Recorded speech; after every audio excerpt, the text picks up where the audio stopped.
And what to post? I'm kind of working on the post. I know. I've been thinking about whiskey. Like I have a hankering, so might have to get into that tonight. Well, I use my whiskey as we're kind of going live. Welcome and hello, everybody. Hello. It's Friday. We're talking about drinks. Happy Friday. I do like recording this on Friday because I feel like it's a good way to kick off the weekend, digest the week, especially this week, which happens to have been a very interesting one for the New York Rangers. What happened since we talked last? Like everything happened. Everything. Literally. We had a couple of really good wins against the Flames and the Kraken. Yes, hold on. Let me pull Kraken's tonight. Okay, sorry, by a lot of whiskey. Yes, we had excellent wins on Monday against the Flames, which we have to get into because that was actually one of the most exciting games, I think, of the entire season. I totally agree. We would jump off our meeting and just be like, whoa, like, and just have a firecracker show for a couple hours and the texts were flying, and Sarah watched the whole thing too. I did. It was such a good game. Like my whole family. And converting over to our side. Come on. It was a great game. It's one of my favorite of the season, probably number one, I'd say so far. And what a way, especially after like such a dismal All-Star weekend, to come back and have a game like that. Like fantastic. The hit on Kadri, I can still see it replaying in my head. I was just watching the highlights again, like before we got on here, and I love everything about that game. Why can't every game be like that? It was incredible. The fighting, it can be now. All the people, and I know, and I'm going to the game when the Rangers come here to Calgary. I'll be at that game. And I can't wait. That'll be a great one to see now that we have this history. I think the Flames are going to have something to avenge. If I were Trouba, I'd be a little bit nervous getting back on the ice after that. I have to say, I've like really never been impressed by him, but he was like amazing on Monday. Like he's great, but I don't really know if I understood like what he was all about. And then Monday he just like lit it up. Like it was fantastic. That's my favorite thing. The more people complain about one of our players, the better they do. So I'm like, keep going. I want to comment on the boards.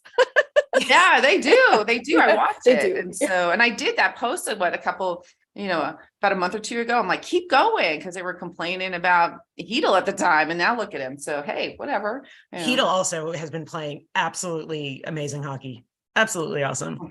Fire. Yeah, this team came back as a fun team to watch. I think there's just like an energy, and I don't know, what happened over the All-Star break, but there was just sort of a renewed energy that was very apparent in that Flames game. I keep thinking it reminds me of that Saturday Night Live sketch where they're like, this club has everything, and then they just start naming all the stuff like, this Stefan game has Stefan, Stefan. This game had everything: massive hits, lots of scoring, amazing saves, Halak in goal, which was also really awesome to see. So Sarah, from a Calgary perspective, what was sort of the vibe? Did you watch it with any Calgary Flames fans? No, I had a couple people texting me during it. No, I did hear from people the next day just saying how great it was. I had Leafs fans texting me Tuesday morning being like, oh my God, like what a crazy game. You guys are going to talk about this week, which obviously they're following, which is great. But no, I didn't watch anyone with dedicated Flames. And my house is like half Pittsburgh, half Calgary because of where we live. So it kind of just depends what hat we were wearing. But even my dad, who's like a diehard Leafs fan, was commenting on the game. So I think it was just an eye-opener to everybody. I think everyone was also very excited to watch something on Monday that wasn't the All-Star game. So I feel like that game in particular captured way more than just the Flames Rangers fan base. I think it captured quite a large hockey audience in general. Yeah, Christine, what were you saying? Fun. I loved everything. So we had come right off of our discussion. And one of the funny things too is, Halak being in goal. So people, I think, got a little nervous, wondering why like they're throwing him on after the break first, and against Calgary, which is a more evenly matched team. And I think I ended the last conversation saying I kind of threw out a message to Sam Rosen, and he responded literally just as we were kind of going off the air to me, because I wanted to, are we going to see Halak more? And we have 8 back-to-back games coming up. Today it starts today because we play tomorrow. So we are going to be seeing Halak in goal more, and that's good to see. So I was glad for him. And yeah, and he's doing well. So that was really good to see. The hits were great. The comments coming back and forth between you two were just like, I almost couldn't keep up. I mean, I blinked and I missed a hit, and I'm like, oh no, because I'm getting text. I had friends at the game, and now it's getting to be where the conversations are more fun, because there's a lot of interaction during the game from all over the country, from people I know that are kind of getting into it too. So it was fun. The hit, and I love, it was a clean hit. And so there was controversy. There was the kick in goal like this week too. Yes. So that was not a goal, by the way. That was absolutely not a goal. And I think one of the issues, and we've talked about the reffing this season, but the inconsistency of that, of those kinds of calls is absolutely infuriating. I mean, it wound up not, making a difference at the end of this game, but still it easily could have. And that was by no means a goal. And that's been a topic for a few people.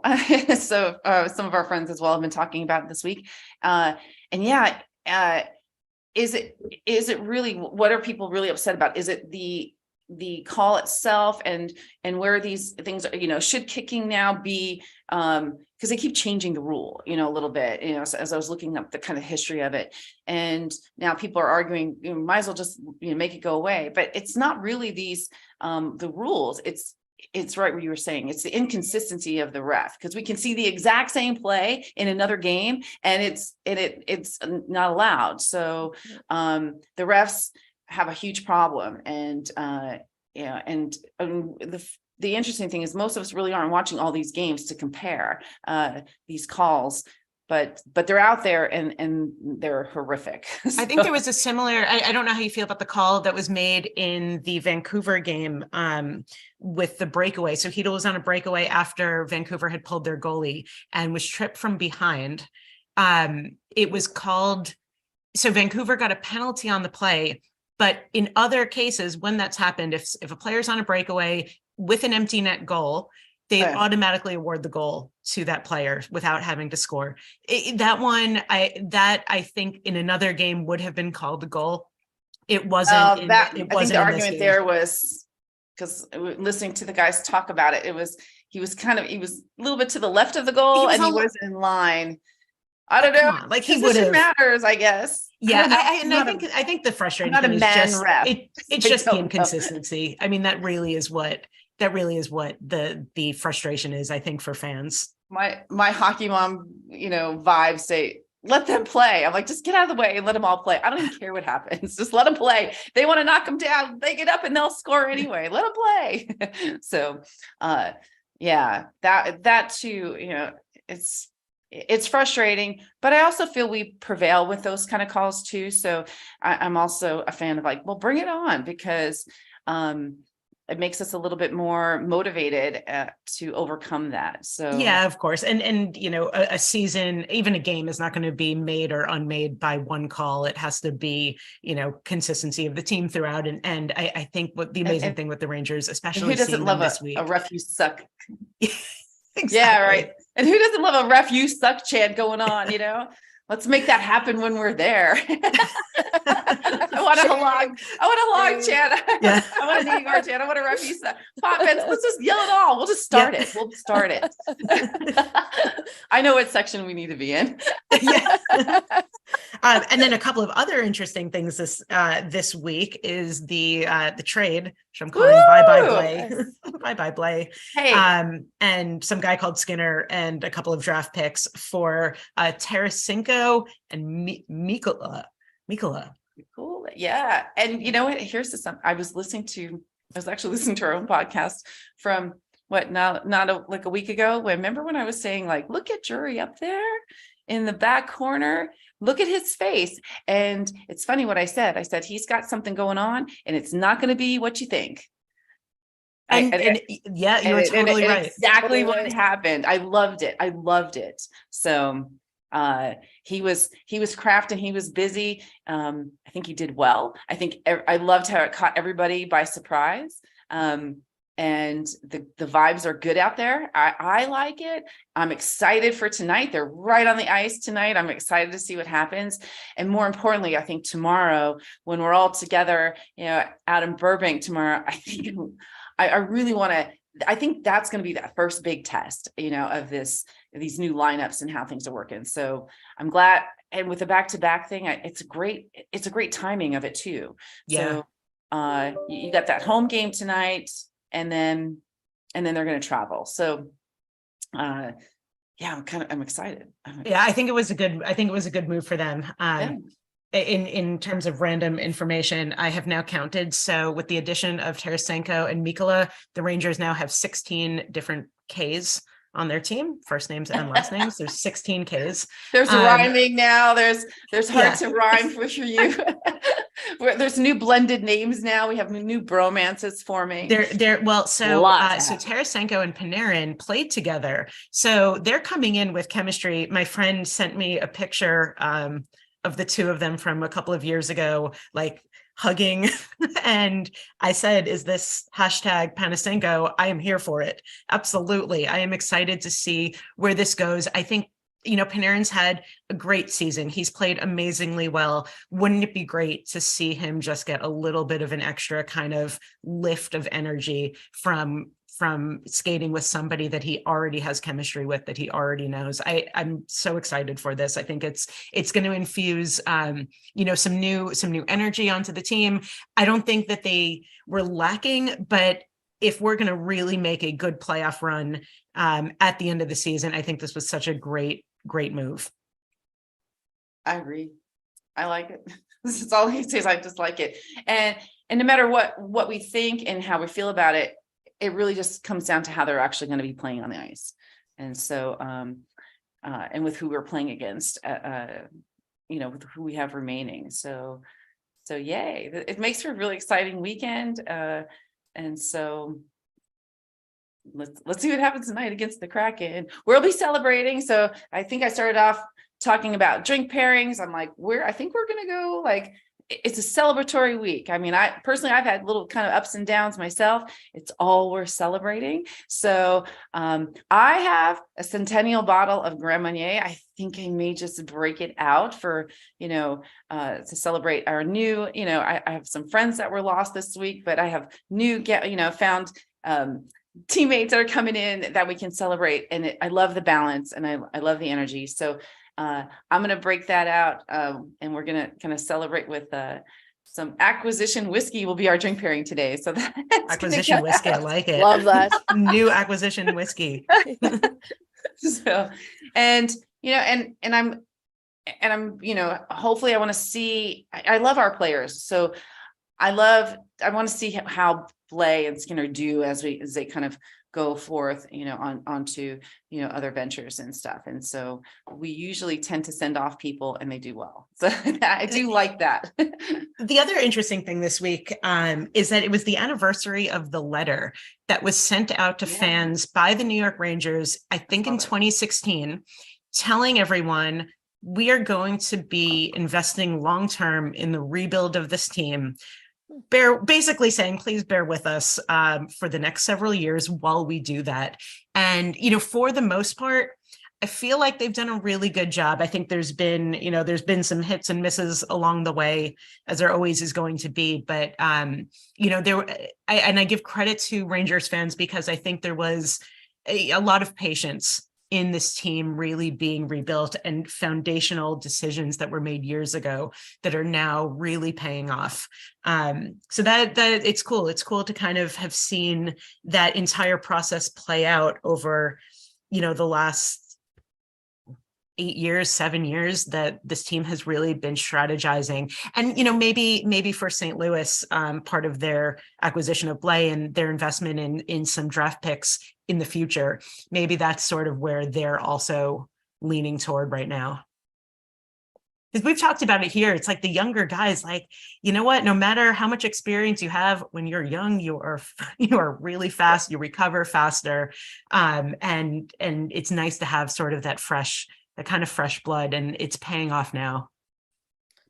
I agree. Yeah. I think I kind of said that before too, where the Rangers were one of the first teams kind of coming off this Vegas Golden Knights whirlwind of a year when they started and started making harsh decisions, which, you know, people, players, fans, and everybody were just upset about. And then it hurts. Then we got hit with those major cuts as a result of that Wilson hit and fiasco too. So that we had like some kind of shocking things that we had to kind of go through. I always wonder how long should a rebuild take, you know, for a team.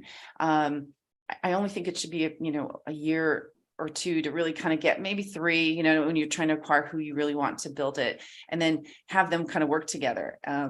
This is why trade dates and frustrate me. I'm glad Jerry did it when he did it too, because I think it just messes everybody up. I mean, the rumors are just going crazy. And by the way, Sarah, you know, I know, I'm seeing Haynes in your area now, so yeah, have fun with see that, you know. Yeah, I know. I'm seeing the headlines this morning. Speaking of rebuilds, they're talking to Anaheim. I'm like, Anaheim, like, what's Anaheim gonna do? But all right, yeah. Oh, maybe Anaheim, it might be appropriate. They need help. But and just as you're saying with the youth on the Rangers team, and it's clearly working for them. It's a model that I think Toronto has adopted, even though you know, the curse of the playoffs, I think, will always haunt Toronto. But you know, from a team playing perspective and with that youth and longevity, you can see that that's a method and formula that works for them. Pittsburgh had it at one point, and it's been quite a while since they revisited it. They do have young players, but they're not utilizing them in the right way. All I see when I watch the highlights, I mean, I love my team, but they're aging and they're slowing down. They are not what they were. I will cheer for them as long as they, however long they play this season. They are not going to the cup finals by any means, at least not the way that they look. And that's okay. You know, learn that lesson. Sometimes you just have to kind of live through it to kind of, you know, understand that it's time to rebuild. I think that's something that's been told to them for so long. I think it's why Jim Rutherford left and went to Vancouver, and that's a whole other dumpster fire. But if you're not investing in your team and making those acquisitions and putting in the work and the time, just like any relationship or model like that, that's what happens. And they're going to be in a really gross place if they don't, you know, invest that time to rebuild their team. How old is Crosby? He was born 87, so he's getting up there. I know. Yeah. And same with Let's do math. Yeah. and Malkin too. Like, you know, they've been together a long time. Yeah. Well, that's the thing too. You kind of hit it on the head there. It's like, you can get anybody you want, but if you're not going to play them and put them on the ice and give them the time, if you're going to keep Crosby out there and still, you know, mandate that he gets all the shots, you know, I think I was talking about it earlier, that there was a statistic that kind of went up on the lines that are out there and how much they've been playing. And, you know, our kid line was in third and with half as much time as everybody else. So when you look at things that way, they're doing amazing, you know, to accomplish a third place, you know, scoring percentage with half as much time as, you know, as Crosby's line, who was way at the bottom.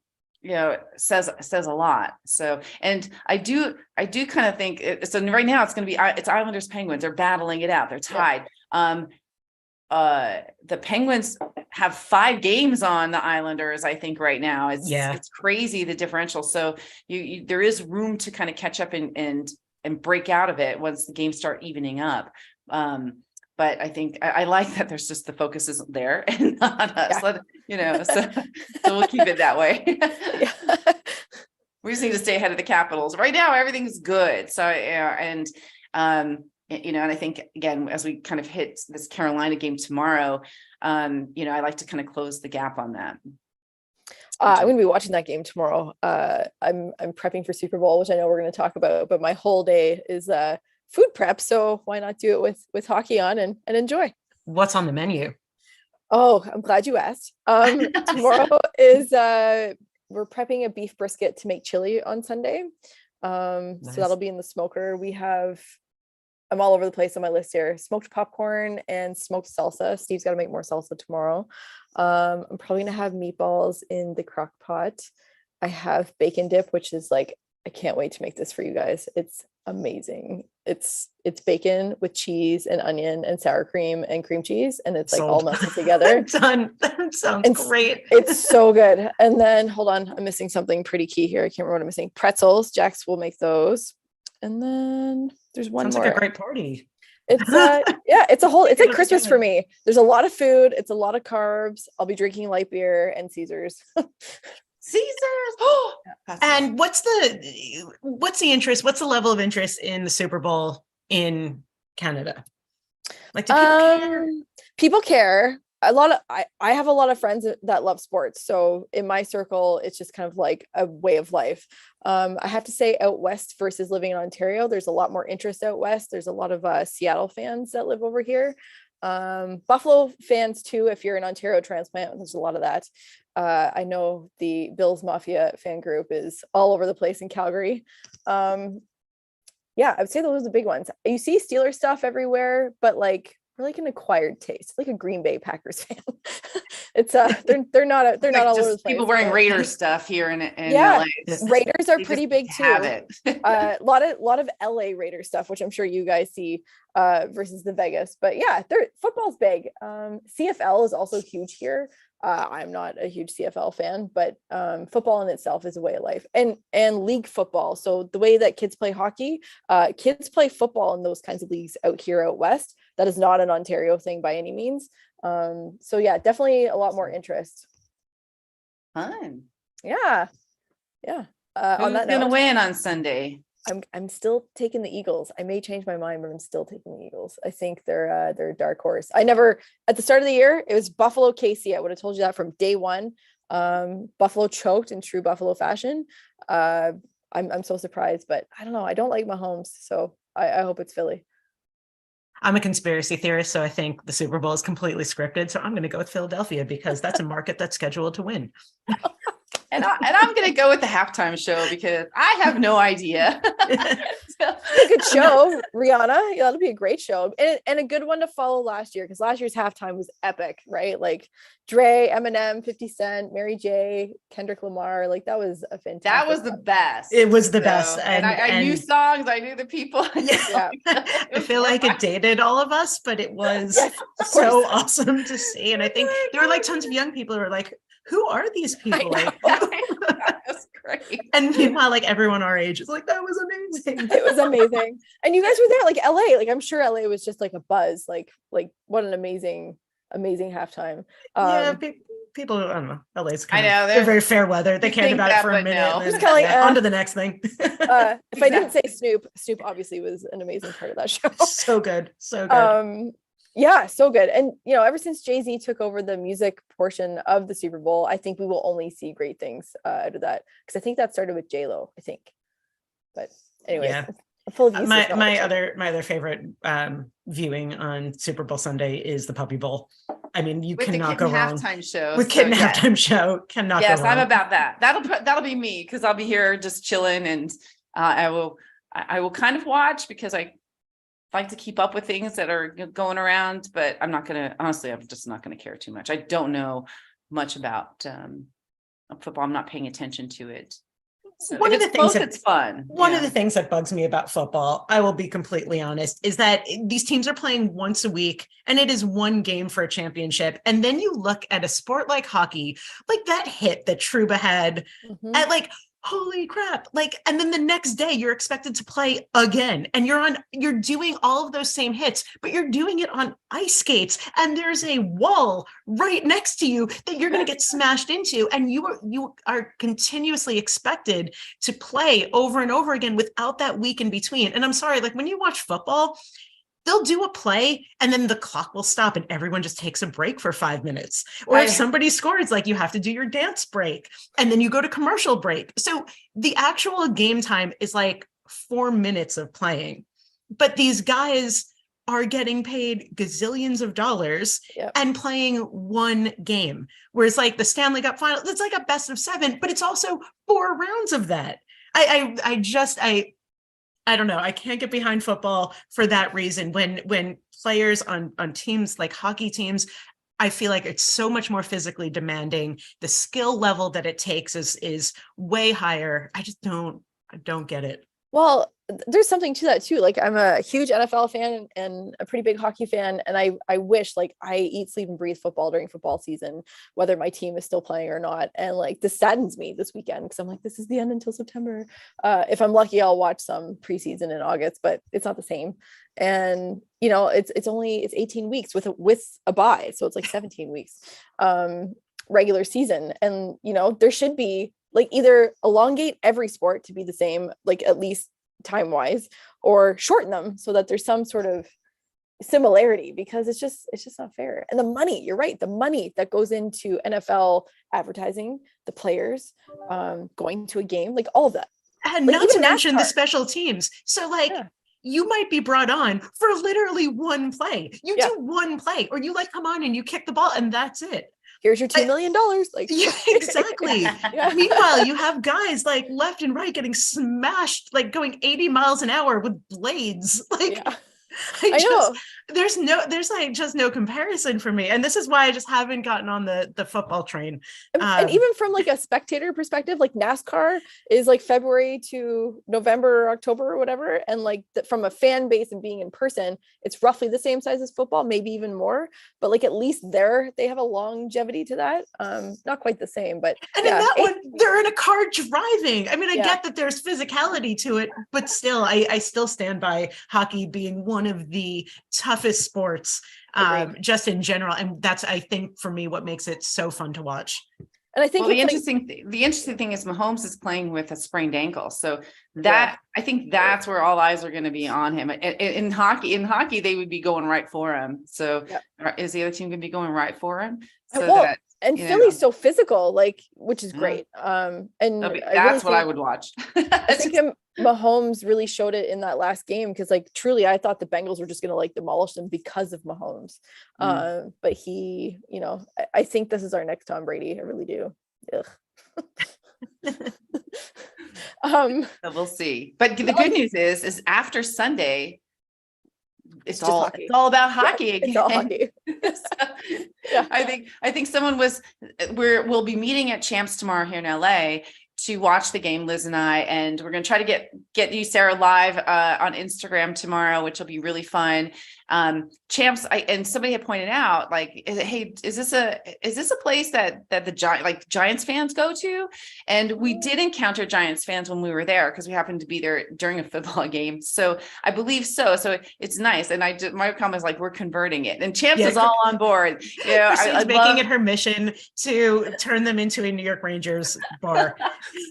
I know we're gonna get our name up on that marquee for sure. or even just as a place where New Yorkers go in LA. Like that's we're working on it. So we look like we're having a pretty good first turnout tomorrow. So we'll see how that actually ends up and how we can make it grow as we kind of get into the final games as we head into playoff mode. So so that'll be exciting. Time is flying by. So upcoming this week after the Hurricanes, which will happen on Friday night, we do take back on the Canucks. Well, the Kraken are tonight, and then tomorrow is. Oh, you're talking next Friday? Oh, yeah. I'm sorry. Yes. So the Kraken are tonight. Tomorrow are the Hurricanes. Then we go on the road to play Vancouver, Edmonton, and then Calgary on the road. So we will have, we'll definitely have Sarah reporting from the Calgary game, which is on Saturday, February 18th. That'll be a lot of fun. Yeah, we want a microphone, like on the scene report. Yeah, pre-game. Let's do an Instagram live like for that, like pre-game. So find an appropriate microphone. And let's have you report from the class. That would be fantastic. Yeah, I'll work on that. That'll be some interesting. Those will be some interesting games too, because the Oilers, they're doing pretty well this season. The Flames are just behind the Kings in terms of points. So it's going to be a tight race. So those games are going to be really vital for those teams. So we'll see what kind of passion they're bringing to the table when the Rangers are out there. Yeah, it should be a good road trip for sure. I think I can't wait to watch it. We have another good week ahead. I'm excited for it all. So it's just that good energy as we're kind of getting into this home stretch, and and as we get ready to hit New York ourselves. So yes, just get ready, people. we're on our way. We're packing, we're getting ready. Sarah, make sure you have room in your suitcase because you need another half of your whole decor to be Rangers now. So we're gonna do some shopping for you. Well, I can't wait. It'll be great. And I might end up shipping some stuff from there. I'm so concerned about what's going in my suitcase.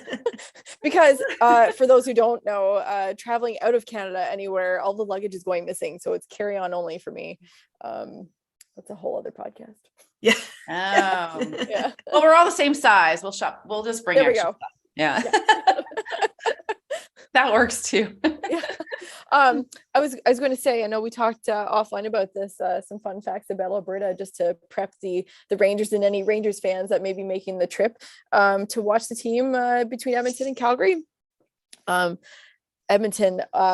Calgary in general, oil and gas rules everything. So if oil is priced high, things are going well, you're seeing everyone buy everything and live the life. And, it's probably very similar to an LA experience, I'm going to guess. If oil prices are low, if oil prices are high, people complain and drive everywhere.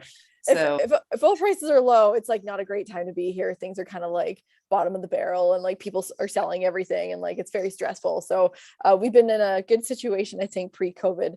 So that's good. It's largely conservative atmosphere here. There are no liberals, so just something to be wary of. Trudeau, our just none. Yeah, just none. There's no Liberal Party representation. It is Conservatives with a tiny bit of NDP, and NDP is all around Edmonton.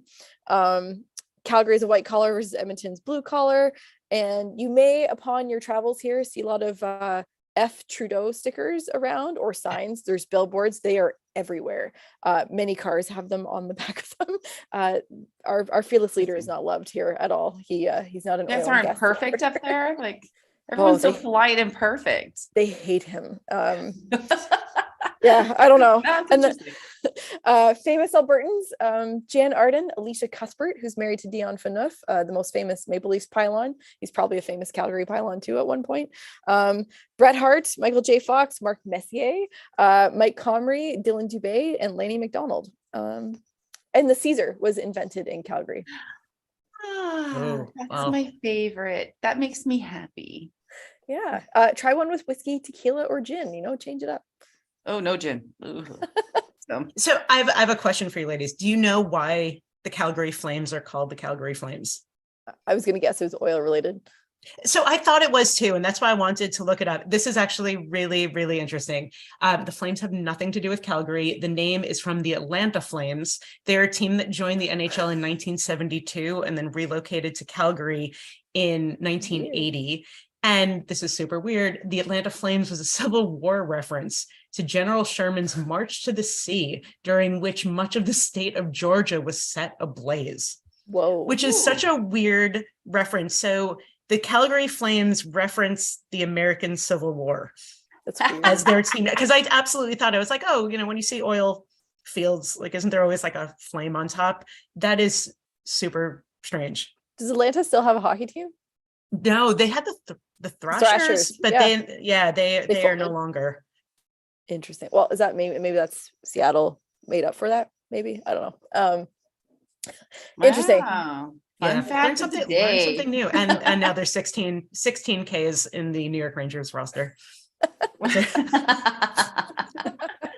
on that note, ladies, have a great weekend. We have a lot of fun stuff in store. Yeah. Oh my gosh, Friday. Let's go Rangers. Let's go Rangers. Yay. Have a great week, guys, and happy Super Bowl weekend. You too. Happy Super Bowl. Yay.